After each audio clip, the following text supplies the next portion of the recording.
ಈಶ್ವರ, ಜಗನಾಳುವ ಜಗದ ರಕ್ಷಕ, ಈ ಭವದೊಳಗೆ ಬಡವರ ಪಡುವ ಕಷ್ಟಗಳನ್ನು ನಿನ್ನ ಕರುಣೆಯ ಕಣ್ಣಿನಿಂದ ಒಮ್ಮಾದರೂ ತೆರೆದು ನೋಡು ದೇವ, ತೆರೆದು ನೋಡು. ಅನ್ಯಾಯವೇ ಅನಾಚಾರವಾಗಿ ನಡೆಯುವ ಈ ಸಮಾಜದ ರೀತಿ ನೀತಿಯನ್ನು ನಿನ್ನ ಕರುಣು ಪದದಲ್ಲಿ ಲೆಕ್ಕಾಕಿ ನೋಡು ದೇವರೇ. ಧನವಂತರು, ಶ್ರೀಮಂತರು ಆರತಿ ಹಿಡಿದುಕೊಂಡು ದಕ್ಷಿಣೆ ತುಂಬಿಕೊಂಡು ದೇವ ಮಂದಿರ ಪ್ರವೇಶಿಸಿದಾದರೆ ಸಂಭ್ರಮದ ಸ್ವಾಗತ ಪೂಜಾರಿ ಪಂಡಿತರಿಂದ. ಅದೇ ಒಬ್ಬ ಬಡವ ಬರಗಾಲಿನಿಂದ ಬಂದು ನಮಸ್ಕರಿಸಿ ಪ್ರಸಾದಕ್ಕೆ ಕೈ ಒಡ್ಡಿದ್ದರೆ ಕಾಸಿಲ್ಲದೆ ಬಂದ ತಿರುಕನೆ ಇವನೆಂದು ಪ್ರಸಾದ ದೂರಿನಿಂದ ಬೀಸಿ ಹೋಗಿದ್ದಾರೆ. ಅದೇ ಪೂಜಾರಿ ಪಂಡಿತ. ಒಂದೇ ದೇವ ಮಂದಿರದಲ್ಲಿ ಎರಡು ರೀತಿ ನೀತಿ ಇರುವುದು ಇದು ಯಾವ ದೇವರಲ್ಲಿ? ಈಗ ನನಗೆ ಬಂದ ಗಂಡತ್ವದ ದೂರ ಮಾಡಲು ಪರಮಾತ್ಮನಿಂದಲೂ ಸಾಧ್ಯವಿಲ್ಲ.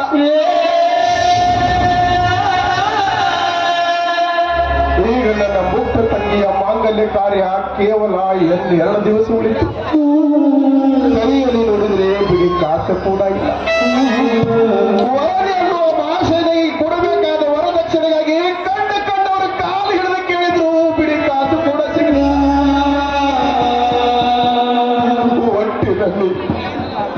ಒಟ್ಟಿನಲ್ಲಿ ಇಂಥ ಕ್ರೂರ ಸಮಾಜದಲ್ಲಿ ನಮ್ಮಂತ ಬಡವರ ಹುಟ್ಟು ಮಾಡಿದ ತಂದೆ ಹುಟ್ಟು.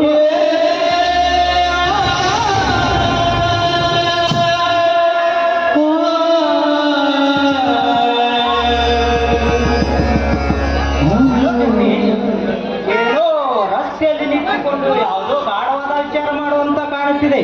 ಏಕೆ ಮಿತ್ರ, ನಿನ್ನೆ ನನ್ನನ್ನು ಅರ್ಜೆಂಟವಾಗಿ ಅಂತ ಫೋನ್ ಮಾಡಿದೆ. ಅಂತ ಅರ್ಜೆಂಟ್ ಕೆಲಸ ಏನಿತ್ತು? ಹೌದು ಮಿತ್ರ, ಹೌದು, ಬಹಳ ಅರ್ಜೆಂಟ್ ಕೆಲಸವಿತ್ತು.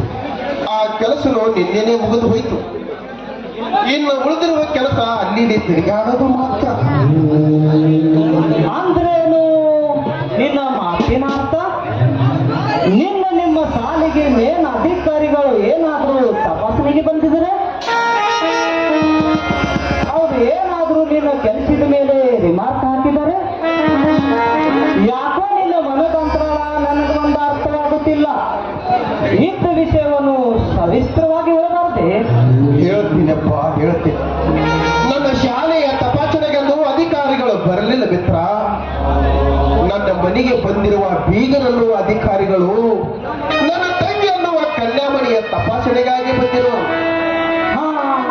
ಹಾಗಾದ್ರೆ ಕನ್ಯಾಮಣಿಯ ತಪಾಸಣೆ ಫಲಿತಾಂಶ ಏನಾಯ್ತು? ಫಸ್ಟ್ ಕ್ಲಾಸ್ನಲ್ಲಿ ಪಾಸ್ ಆದರೂ ನನ್ನ ತಂಗಿ. ಬಂದವರ ಮನಸ್ಸಿಗೆ ಒಪ್ಪಿದಳು. ಅವಳ ಬಾಳಿನಲ್ಲಿ ಶುಭ ದಿನಗಳು ಸಮೀಪಿಸುತ್ತವೆ, ಸಂಭ್ರಮ ಸ್ವಾಗತಿಸುತ್ತವೆ.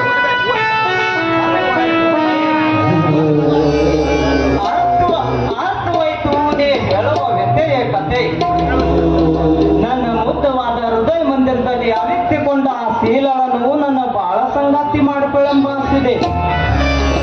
ಮನದಲ್ಲಿ ಪ್ರೀತಿ ಎಂಬವಂತೆ ಮಂದಿರವನ್ನು ಕಟ್ಟಿಕೊಂಡಿದೆ. ಆದರೆ ಈ ಸಮಾಜಕ್ಕೆ ಒಡೆದ ಅರಿವ ಪ್ರೀತಿ ಕಡಲನ್ನು ತಡೆಯುವರು ಯಾರು? ಮೌನವಾದ ಮನದಾಸೆ ಬಿಚ್ಚೆಳೆದಕ್ಕೆ ಇವತ್ತ ತಕ್ಕ ಪ್ರಾಯಚಿತ್ತ ಸಿಕ್ಕಿತ್ತು. ಯಾವ ಫಲ, ಯಾರ ದೈವ ಅವರೇ ಉಣ್ಣಬೇಕಲ್ಲ ಈ ಸೃಷ್ಟಿಯ ನೇಮ.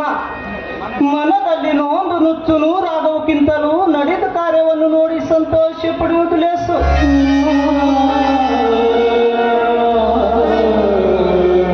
ಪ್ರಕಾಶ್, ಯಾಕೋ ನಿನ್ನ ಮನದಲ್ಲಿ ದುಃಖ ತೆರಗಳದಂತೆ ಕಾಣುತ್ತಿದೆ.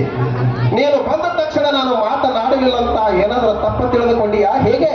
ಇಲ್ಲ ಮಿತ್ರ, ನಾನೇನು ತಪ್ಪು ತಿಳಿದುಕೊಳ್ಳಿಲ್ಲ.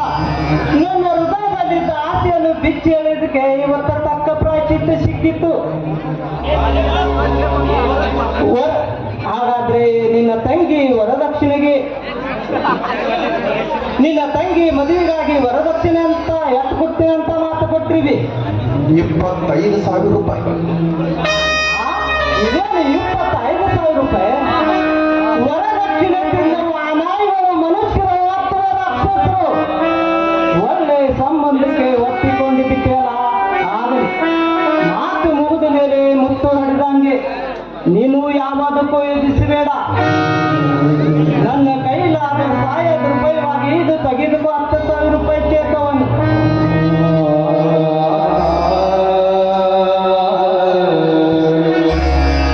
ಬ್ಯಾಂಕಿನಿಂದ ಹಣವನ್ನು ತೆಗೆದುಕೊಂಡು ಮುಂದಿನ ಕಾರ್ಯ ನೆರವೇರಿಸು. ಪ್ರಕಾಶ್, ನನ್ನ ನಿನ್ನ ಗೆಳೆತನ ಕೇವಲ ಈ ಹಣದಿಂದ ಮಣ್ಣ ಪಾಲಾಗಬಾರದಂತೂ ಇಲ್ಲಿವರೆಗೂ ನಾನೀಗ ಬಿಡಿಕಾಸು ಕೂಡ ಕೇಳಿಲ್ಲಪ್ಪ. ಪ್ರಕಾಶ್, ನಿಜವಾಗಲು ನನ್ನ ಪಾಲಿನ ಗೆಳೆಯನು ನೀನೇ, ದೇವ್ರು ನೀನೇ ಪಾತಿ.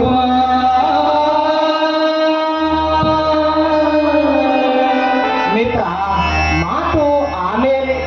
ಮದುವೆ ಸಮೀಪಿಸ್ತು ಅಂತೀಯ, ಬೇಗನೆ ಎಲ್ಲ ಸಾಮಾನುಗಳನ್ನು ಖರೀದಿಸಿಕೊಂಡು ಮದುವೆ ಸಿದ್ಧತೆ ಮಾಡು.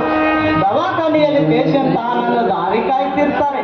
ನಾನಿನ್ನು ಬರ್ತೇನೆ. ಗುಡ್ ಬಾಯ್.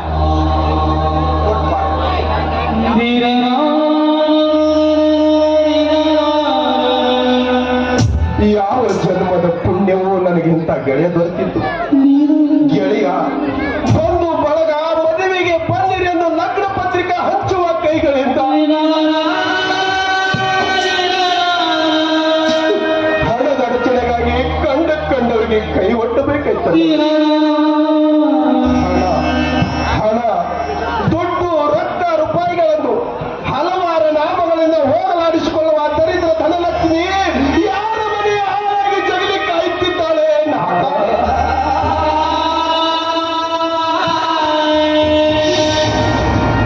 ಭಕ್ತನ ಹತ್ರ ದುಡ್ಡಿದ್ದರೆ ಸಾಕು, ಅವನೇ